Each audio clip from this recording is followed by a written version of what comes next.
就算天气系冻热，不过社会开始重组，热枪就会开始上到冻多嘅方面，很个受访嘅比未见写出冻优美嘅诗词。18岁世界嘅热枪上到冻烟刀，和困起来冻点起，已经有温和家嘅气息，很个见到温和自己也有冻情嘅染粉。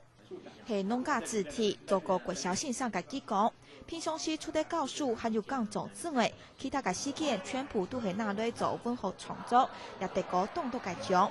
因为佢系客家人，从18年前开始写客家诗，到了后为止已经陆陆续续出版的是日本嘅客家诗集。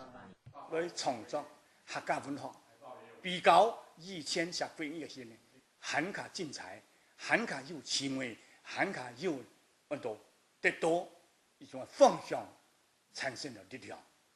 在创作嘅路上，也先生是拄到困难，不过为到本自家嘅文化素养很难进步，佢仲系想办法来突破自家。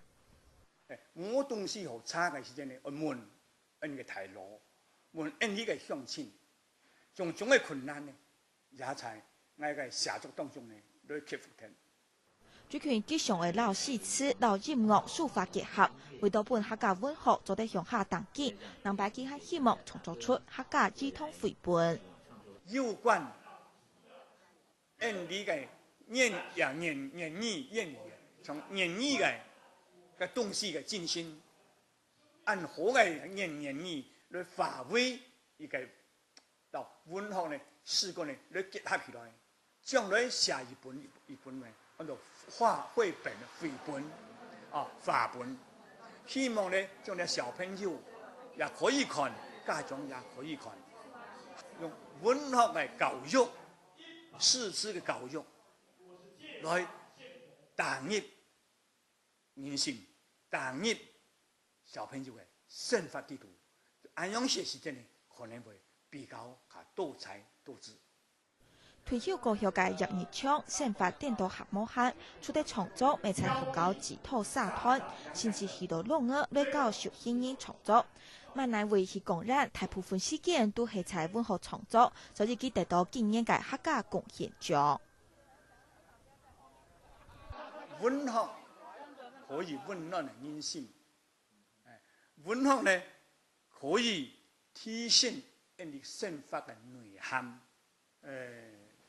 得獎、亮獎，然後所有嘅獎項，繼續搶一種係繽紛、燦爛、雅景重要，在一夜之間呢，會消失殆盡。只有人哋嘅客家文化，只有人哋嘅客家嘅精神。永久都係光輝燦爛。